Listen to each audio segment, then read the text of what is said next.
Hello tout le monde! Aujourd'hui je vous retrouve pour une nouvelle vidéo et ça fait un moment que j'ai pas filmé, ça fait du bien de se retrouver un peu face caméra.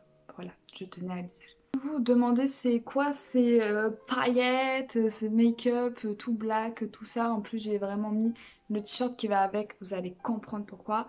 En fait j'ai fait une review sur Insta, une review, review. Je me fais rire toute seule, ça m'arrive tout le temps, vous inquiétez pas. J'ai fait une review sur Instagram d'un comics, donc les Sirènes de Gotham, que j'ai trop kiffé. Et du coup j'ai fait une vidéo, non, j'ai fait une photo avec tous les personnages, du coup Catwoman. Et voilà, si vous êtes intéressé par cette review, il y a le lien de mon Instagram comme sur toutes les vidéos en barre d'infos. Voilà. Aujourd'hui, on se retrouve pour le... Ah, je me rappelle plus comment il s'appelle ce truc. Aujourd'hui, on se retrouve pour une espèce de challenge, on va dire, sur une longue durée. Il s'agit du 5 Star Prediction. C'est un peu un challenge, je trouve, qui est un peu en vogue en ce moment. J'ai vu ça sur plusieurs chaînes et je me suis dit, oh, ça peut être pas mal et en plus, ça me donnera un petit objectif de lecture et ça me motivera à lire ces livres-là. Donc voilà, c'est quoi le principe? Le principe, c'est de vous montrer 5 livres qu'on est sûr, qu'on est persuadé que ce sont des livres qui vont nous plaire. Genre, on est persuadé de ça.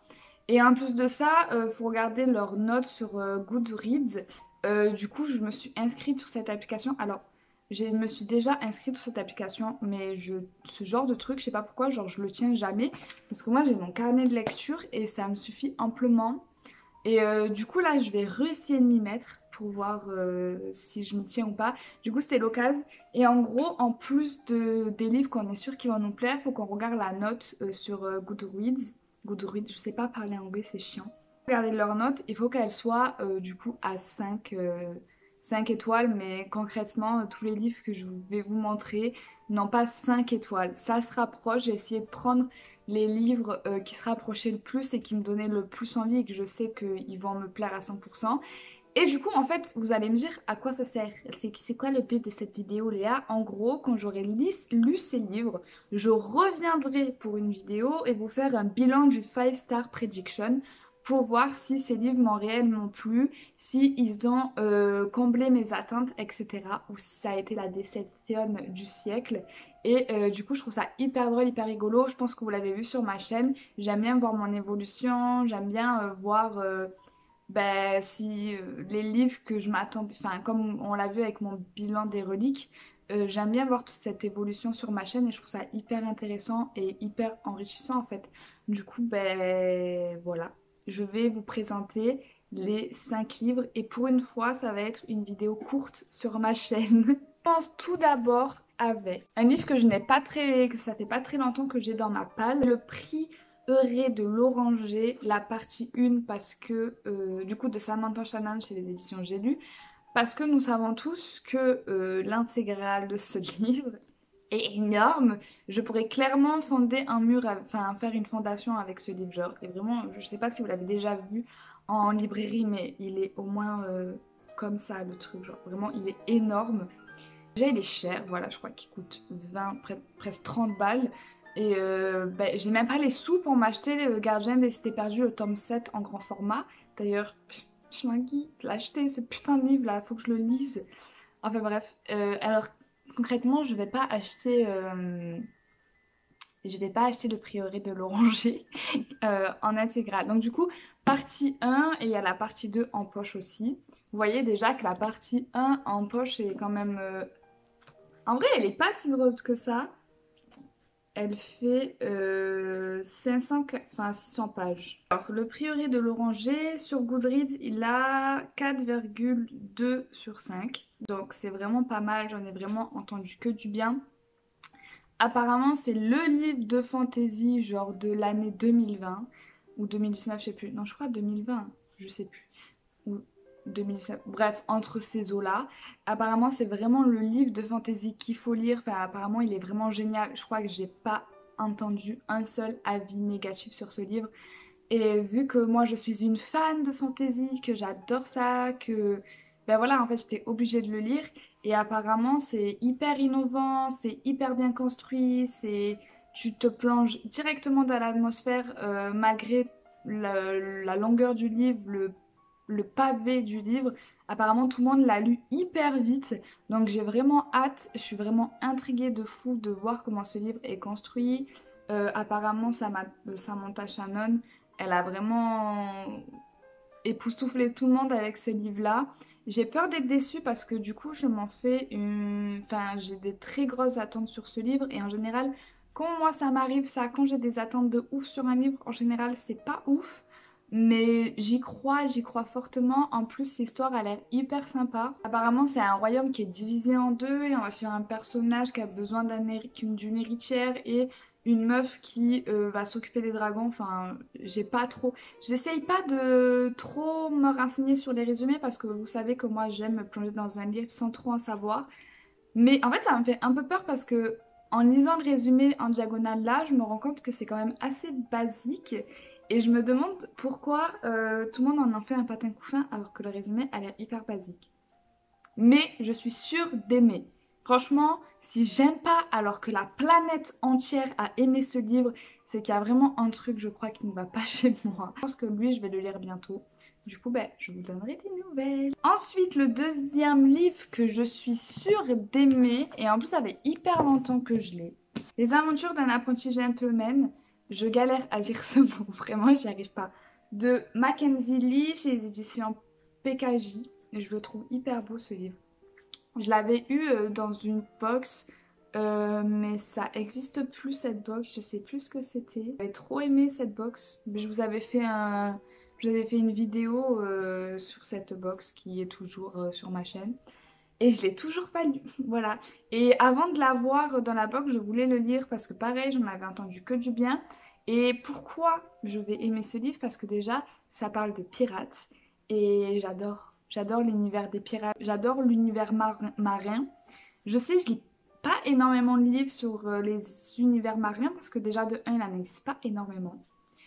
Mais je pense que ça sera un de mes nouveaux objectifs parce que vraiment les créatures marines, tout ce qui est ben, la mer, l'océan et tout, depuis toute petite vraiment ça me fascine, j'adore ça, genre je passais mon temps à regarder des documentaires sur l'océan, sur les créatures marines quand j'étais petite, tout ça.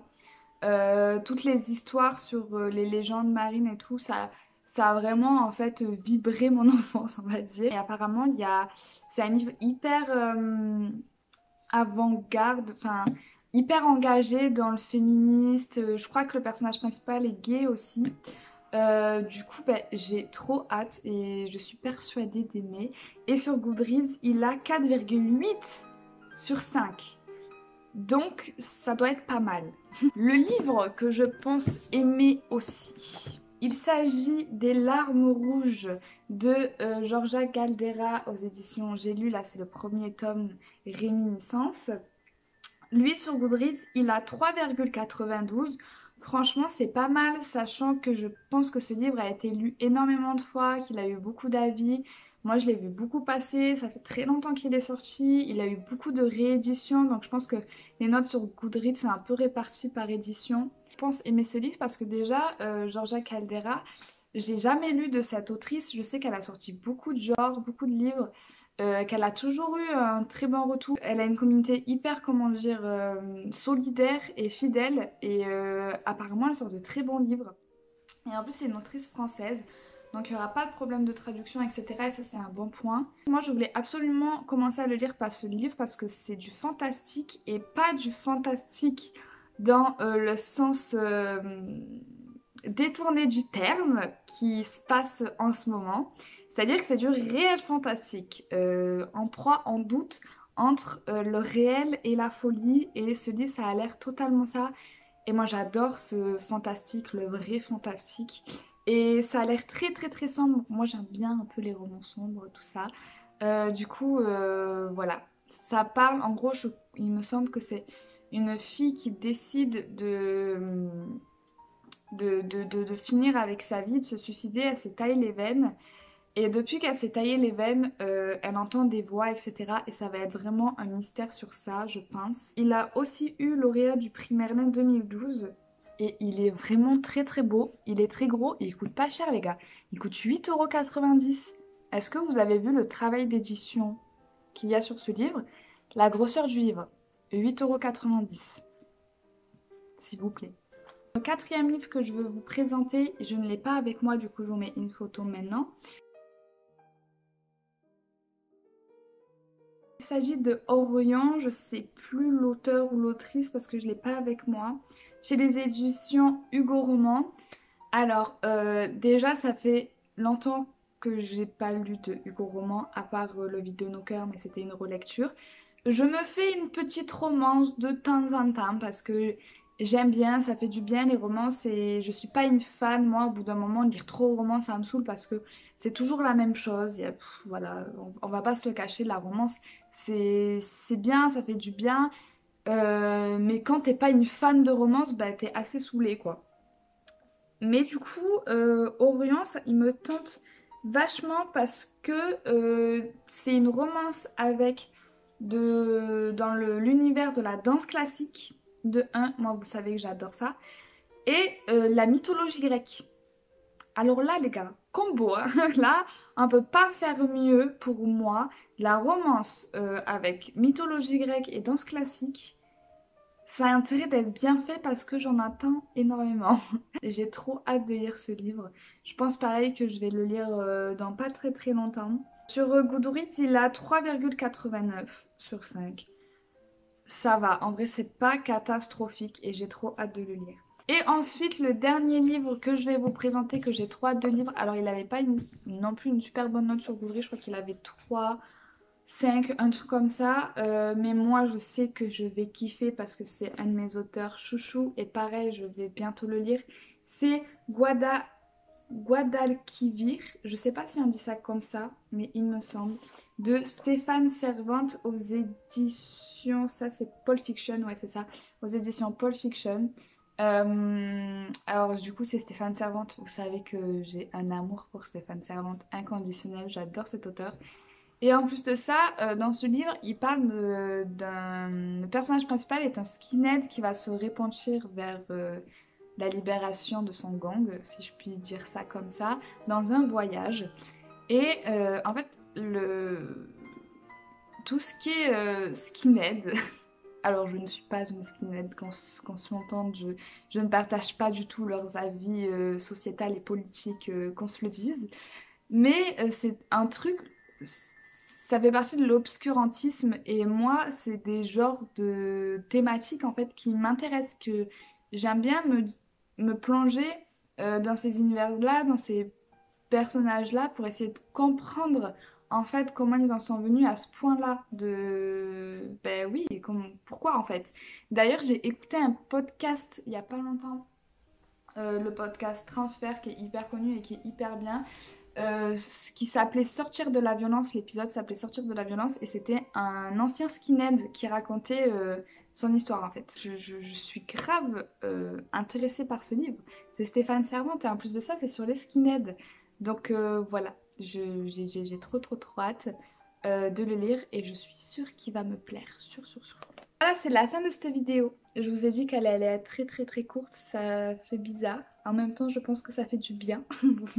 Je vous fais à tous des très gros bisous. N'hésitez pas à me dire en barre d'infos, non pas en barre d'infos, vous n'avez pas le droit vous, à écrire sur la barre d'infos, enfin vous n'avez pas accès.